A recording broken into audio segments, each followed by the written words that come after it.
Hi people, welcome to my channel. My name is Chinyere.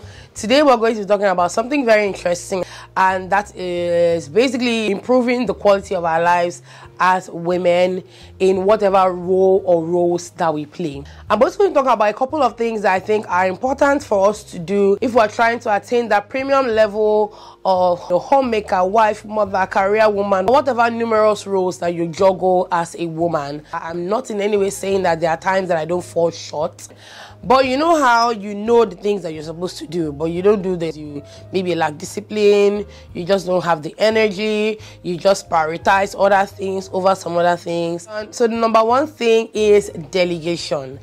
Whew. What was my life when I didn't have as much help as I have right now? And I can just imagine my life was stressful. Not everybody is in the place where they can delegate stuff for whatever reason. I just wanted to know that it is very, very important.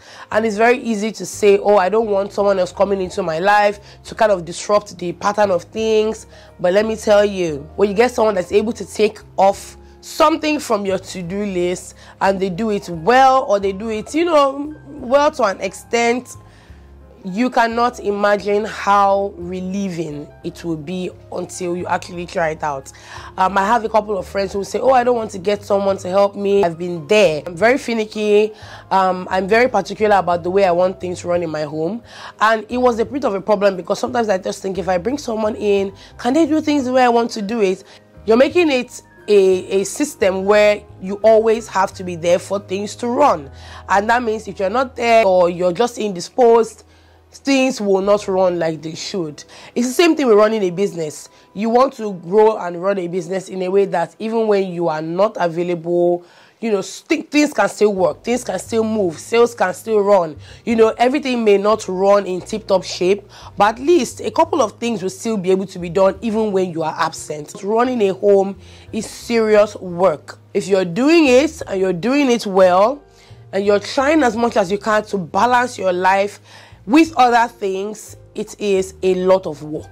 A lot of us do not pay as much attention to ourselves and the smoothness of how things should run in our homes the way we do to wherever it is that we make money from. We go to work, we go to our business places, we make sure that things are set up in a way that we can still make money from these places. But do we pay the same attention to our homes, to ourselves? Do we actually do that? Find ways to ease yourself of stress. Even if you get someone to take off one thing from your to-do list on a regular basis, that alone is enough relief. You're not making money to suffer, you're making money to help better the quality of your life, and that includes paying people to do little things for you, whether it be cleaning, organizing, going to the market, cooking. Get someone to ease off stress from your life. The second thing, which is of course one of my favorite things to do and to talk about, is to plan your day and stay organized. I cannot imagine how people run their homes based on vibes, because I know that there are people that actually live like that. Like, you wake up, you don't know what's going on, you don't know what the plan for the day is. You wake up, you go to your kitchen, maybe you want to make breakfast, and you're just like, oh, I think I want to make eggs. Oh, then you go, you check your egg crate. Oh, there are no eggs. Oh my God, there are no eggs. Oh, how do we buy eggs? This is just an instance, and I'm telling you that these things happen. So where do we buy eggs from? And then before you know it, breakfast time has passed, and then we are talking about lunch, and your children have not seen egg to eat. Plan your day before your day actually starts. I'm going to give you an example of how I run my home and how this has really helped to improve so many areas of my life. Because let me tell you, if you're planning one area of your life, it is going to cut across to other areas. It's going to affect your business positively. It's going to affect your love life positively. It's going to make an impact in so many other areas of your life. One thing that I've realized is that I perform better when my children are not awake or are not around. And that's just a fact. So whenever my kids are out, I make sure that I take advantage of that time. Whether it's 1 hour, 2 hours, I make sure that I take advantage, especially because I still have smaller children. My oldest, Grace, if all my children were Grace's age. Grace is 11, by the way. I have 3 daughters. My first daughter is 11 years. She'll be 12 this year. My second daughter is 6, and my third daughter is 5 years old. If they were all Grace's age, it would be a problem, because with Grace, sometimes you don't even know she's around. You don't even know she's in the house, right?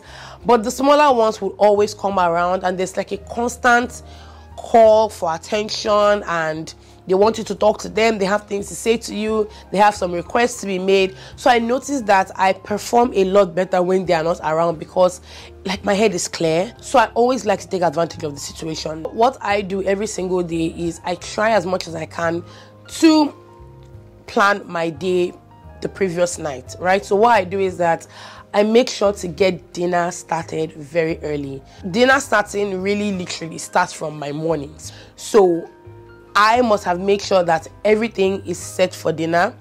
If I have to buy ingredients, if I have to send someone else to buy me food stuff, I need to get it done so that dinner is served early and they can go to bed. It's a win-win for us, because they get to sleep for longer and I get to have enough time to plan out my day and to also relax and have some me time. Once they're off to bed, I can now take out that time and then think of the next day. What's happening in school? What do they have to do? What am I giving them for school lunch? So I'm planning breakfast, I'm planning lunch, I'm planning dinner. I'm going into my pantry, I'm going into my freezer, I'm checking for the available and the non-available things. Even if you have staff, the fact that you are delegating these things to them to do means that you are actually the one running it. They only run the errands, but you are still fully in charge. I like to make sure that once in a while, I just have like short meetings where I tell them what I want, and then they can come together as a team and make sure that we're getting the results that we require. So this is very important. So make sure that you're talking to them so that they're working hand in hand. Everybody's working together to make sure that we get the desired result. I use Google Keep. That is one of my favorite apps on my phone. I have different notes on Google Keep. I have a note where I write out groceries that we've run out of, that we need to buy, go through the things that we do not have, and then I just list them down so that I plan a day when I go to buy groceries and I can just buy all of them.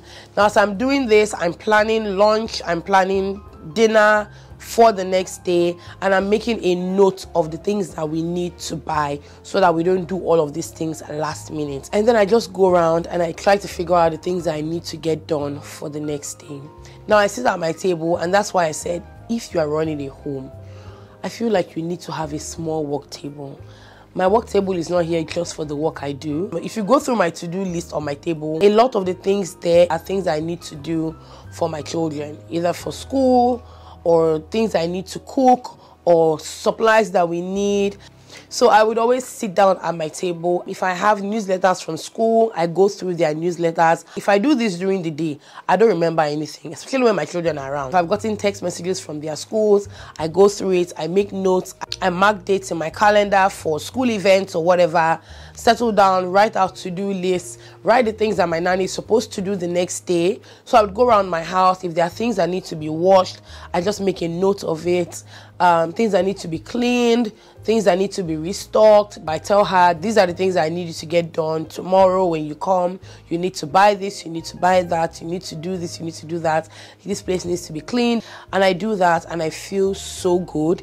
It feels like I've unburdened. It feels like I've lifted a weight off my shoulder. And that's the reason why my days go on so smoothly. Our lives are different.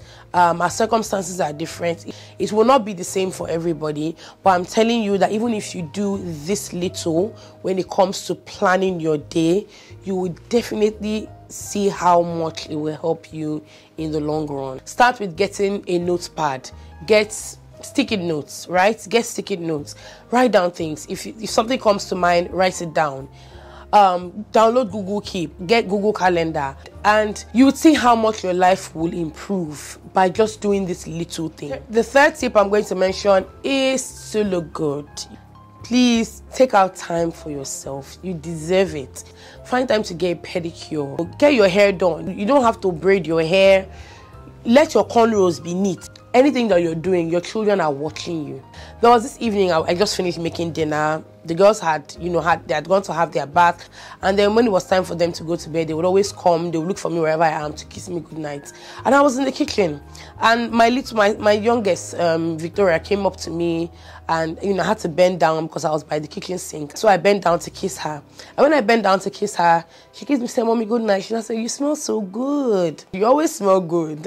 So these are things that my children say. Sometimes I come in and I would hear them say, "This place smells like mommy." Your children are watching you. Let's set examples for them. I feel like we feel like it's so much work to look good. I don't want to sound like I'm speaking from a place of privilege. I've always had that mindset that I don't want to look shabby. Just give me cornrows, give me clean cornrows. Let me refresh my cornrows by myself, even if. Sometimes when people say you look good, I think that people can mistake it for you have to wear clothes from Fashion Nova or Pretty Little Thing or something. Look clean. I stay home more than I go out. I love to buy home outfits, loungewear. Go to Okrika Market. You don't have to spend so much. You don't have to buy clothes from Shein. You don't have to order clothes from H&M or Zara. Go to thrift markets, buy a comfortable pair of shorts, jean shorts, to make you look good. And this is also for mommies. If you just had a baby, I know what it can feel like. I know how daunting it is to take care of a new baby or to just, have a home where you're raising very little children. But let me tell you, you will feel good when you look good. The problem, however, is getting to that point where you decide that you want to look good.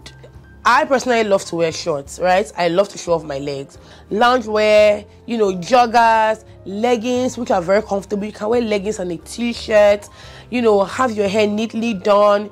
If you like jewelry like me, just throw on a piece of jewelry, throw on a necklace, throw on a stud earring, maybe wear a nice dainty bracelet. When you feel good, you're a lot more comfortable, you're more confident, and it would help you approach a lot of other things in your life the same way. If you know me, you know that I never preach looking good because of a man. You are number one. How do you feel? How do you look? Do you like what you're wearing? I'm not in any way telling you, oh, look good for the man. If he loves the clothes that I wear, that's a plus. But you see me, how I think, how I feel about myself comes first. That is number one. Get your toes painted if you like to paint your nails. If you don't like them painted, get them filed and clean, buff them. Let them look clean. Look clean for yourself. Another thing I realized about looking good and looking clean is that in as much as it's not for your partner or you're not doing it because of your partner, it does pass a subtle message across. I would hear my husband make comments like, "You too like yourself. You like yourself too much." It is important. You're passing a subtle message across to whoever it is that comes in contact with you. You're passing across a message to them that says, I love myself, I appreciate myself, and I love myself enough to give myself time to look good. I love myself enough to make out appointments to get my hair done. I love myself enough to make out appointments to get my nails done, to get my feet done, to get facials, whatever it is that you do to make yourself feel good. And in that vein, that person is going to take notes. If they don't take notes, then that's on them. But I'm telling you that people take notes. Like, these people take notes. These partners, a lot of them that you see, they know when you love yourself to that point where it's like, okay, this woman is, she looks good, she takes care of herself, Another thing I would also mention, so this is for my wives, try and enjoy sex.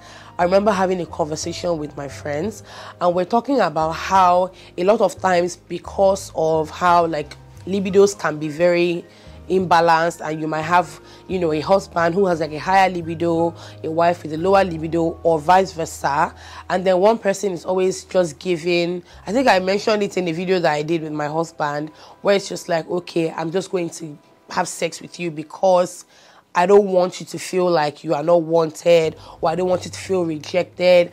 And with time, a lot of times, it just becomes a pattern where it's almost like, okay, every single time we're doing this, every single time it just feels like you're giving and you're giving and you're giving and you're not getting. I know that life can get very tedious. I know that life can be stressful, especially when you're dealing with children, you're dealing with maybe a business, you're dealing with the home and everything, all the responsibilities that come with being a woman. Try as much as you can to enjoy sex, whether it be scheduling it, even if it means you trying to get things done earlier so that you have enough time to rest, or just putting your mind into it and telling yourself, you know what, I'm not just going to give myself, I'm also going to receive, and I'm going to enjoy it to the fullest. You want to make sure that you don't just aim to satisfy, but you make sure that you get satisfied yourself. And hopefully you have a partner who knows how you feel about just giving and not being as pleased, and then works with you to make sure that you also enjoy it. So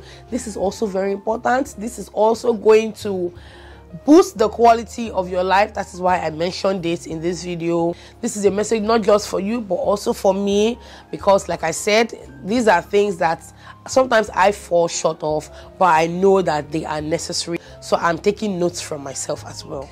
So something else that I think is also very, very important that would improve the quality of our lives is workout, exercise, fitness. Workout is not just for aesthetics. I know that now we have Instagram showing us all of that. It means that you genuinely care for your body, just like you care for your hair and your nails and your pedicure, but just your overall health, your heart, your blood circulation. Some people work out at home. They maintain a good fitness routine from home. I know people who have done that all their life. They have never been to the gym and they are very, very fit. 20 minutes, 30 minutes, just take time. There are a lot of videos online. Thankfully, we have our phones, we have the internet. Do a little bit of cardio, work, let your heart pump. And I'm saying this from experience because I know how good I feel when I get into a consistent workout routine. I find that my heart rate drops, my resting heart rate drops, I rate lower. So of course, when it's lower, it means that your heart is healthier. So now I'm getting a heart rate of like 72, which is wild because I know that as at last year, it was sitting at like 85, 89 sometimes. So yeah, please try and work out as much as you can. Do yoga, do stretches, just do something light. You can do walks. They have easy, light walks. You can do a bit of cardio, you can do HIIT, you can lift. Just getting a little bit of workout as much as you can. It is very, very helpful. And then the last thing is to find hobbies and likes outside of your home. And that includes friends, relationships with people outside of your nuclear family, people that would give you a different experience in life, people who you would learn from, people who would empower you, whether it's finding a nice cafe to have breakfast in, whether it's just hanging out with your friends, but just find something that you can once in a while throw in to just give you that nice boost. Sometimes life can just be too much and we just need that one little thing to just give us that nice boost of happiness. It might not even be outside of your home, but it could just be something different from the things that you're regularly getting your hands into, whether it's your work, your business, or just your life as a mother. When life is a routine, it can be very annoying. It just goes same wave pattern, and then you just find that one thing that just whoop, just gives you that nice burst of happiness. Just find something that makes you happy and do it as often as you can. Share with me the things that you have done or the things that you are doing that help improve the quality of your life as a homemaker, as a wife, as a mother. And what are those things that you find to be very, very important that you would like to share with all of us? Please share it in the comments. And thank you guys so much for watching this video. I will see you in my next one.